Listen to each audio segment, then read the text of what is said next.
Joining us now is Greg Kesen, Senior Vice President and General Manager for Security Performance Management at Bitsight. Greg, thanks for joining us today on Dark Reading News Desk. Happy to be here. Thank you. Appreciate you joining us. We are talking about SPM. Companies have so much focus and attention on their attack surfaces. Let's start with some of the catalysts that you're seeing that are driving some of this attention here. Yeah, so there's a huge focus on companies protecting their digital infrastructure and attack surface, really driven by a lot of what we've seen over the last couple of years since the start of the pandemic, where companies' attack surfaces have expanded really rapidly. So what you've seen is, people working remotely in less secure environments. You've also seen massive investment into digital transformation. Sure. Companies spent about $2 trillion on digital transformation initiatives, and that all leads to these significantly larger attack surfaces and perimeters that need to be secured. Not to mention the expansion with the work from home phenomenon thanks to a recent global pandemic. Exactly right, yeah. And so, employees of companies are now working on devices and in locations that you may not have been aware of. Processes are moving online, all stuff that CISOs and security professionals need to secure, but they're not always responsible for creating or setting up, and so they need to become aware of it. What's Bitsight doing to address this problem? Yeah, so Bitsight has a really significant investment in a couple of areas. One is within our security performance management suite of products, an investment into external attack surface management. And so we're constantly discovering the digital infrastructure and assets that companies have, mapping them back to that organization, and then also finding issues, vulnerabilities, other exposure problems that you have on those assets so that security leaders have an understanding of what the attack surface is and then how to prioritize the work to keep it secure. That external attack surface management space is a crowded one for sure these days. Talk a bit about how Bitsight differentiates itself there. Yep. So one is our scanning of assets, where really from day one of becoming a Bitsight customer, we have a full view of all of the infrastructure that your company owns and needs to protect. We also have a very significant investment into vulnerability research so that we can identify products that could be compromised, zero-day events, critical vulnerabilities that you need to secure. And then lastly, we also really have a leadership position in understanding your supply chain so that when a major security event or a zero-day attack happens, it's not only your infrastructure that you need to protect, but you also have to understand, is my supply chain compromised as well? All right. The governance framework, of course, is a key piece of that picture. Tell us a bit more about that and why it's so important to include here. Yeah, so our security performance management product is built on kind of a base of external attack surface management. So you understand your infrastructure, the exposure issues on it, and you can prioritize the remediation that you want to do on that attack surface. But then what we do is we roll that data up into very useful metrics to understand the performance of your security program across different dimensions. And so really what we're trying to help our customers do is get to the root problem of why you had an exposure issue in the first place, so that you can put in the right governance and process so that that issue doesn't just keep happening. You're not just constantly playing whack-a-mole with these issues.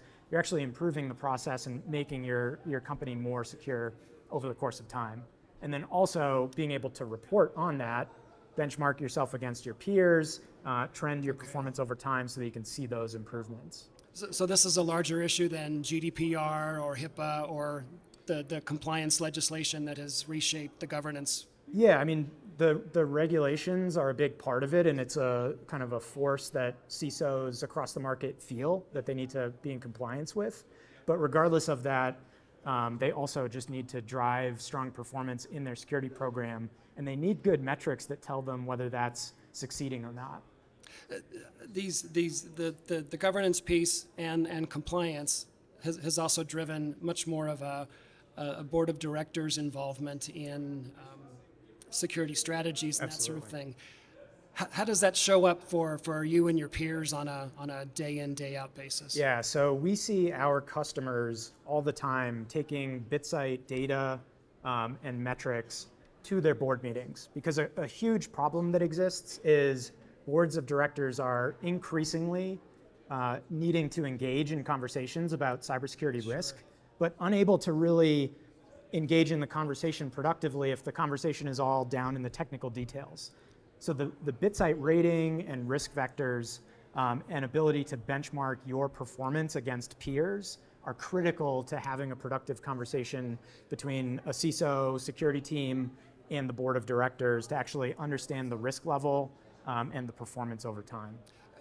It sounds like what you're describing is helping the security people and the directors have a more productive conversation by bridging the big language gap, I guess, between those two cultures. Yeah, and we all know this, cybersecurity risk is really becoming a material business risk. You see this in the new rules that the SEC has adopted in the last couple of weeks, where companies are actually going to be required to disclose how they are overseeing their cyber risk in their board meetings, and they're going to need to disclose that in their annual filings. And so as we lead up to December 15th, companies are really going to need to get a plan in place of how do you have a productive conversation about your cyber risk with your board. And in our view, and we see this in our customers, bringing Bitsight metrics and peer benchmarking to that board conversation helps you really identify, do we have an issue here? Do we have things under control?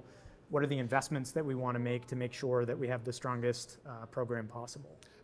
Sounds like we might need to add the legal department to round out the three-legged stool here. That's right. Yeah, legal teams, chief risk officers, risk teams, they're all involved in this conversation, and that's why it's more critical than ever to have, independently assessed, comparable, trendable metrics that can be brought to the table to have this productive and objective discussion about cybersecurity risk.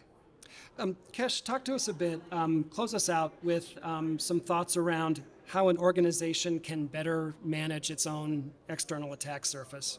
Yeah, so it starts with an understanding of what you have in the first place. And so you need to have a constantly updated list of your external facing assets. So you need discoverability. Then you need to understand, what do we want to actually prioritize in order to remediate the risk that we have across this large attack surface. So you need to understand both the importance of the assets that you have and also the severity of the issues that exist on them. And then you need to be able to kind of assign out the work to your team to be able to remediate those issues and then track the results over time. It's really important to have that full visibility, and you need to do that not just across the infrastructure that you own, but you need to have an understanding of this across what we call your extended attack surface, which is represented by your vendors, your supply chain, all of your third parties. Right. Well, tremendous insights on the dance between security performance management and the external attack surface management. Greg, thanks so much for joining us today on the Dark Reading News Desk. Absolutely. Thanks, Terry. We've been talking with Greg Kesen of Bitsight. This has been Terry Sweeney for the Dark Reading News Desk. Thanks for joining us for this segment. We'll be back shortly.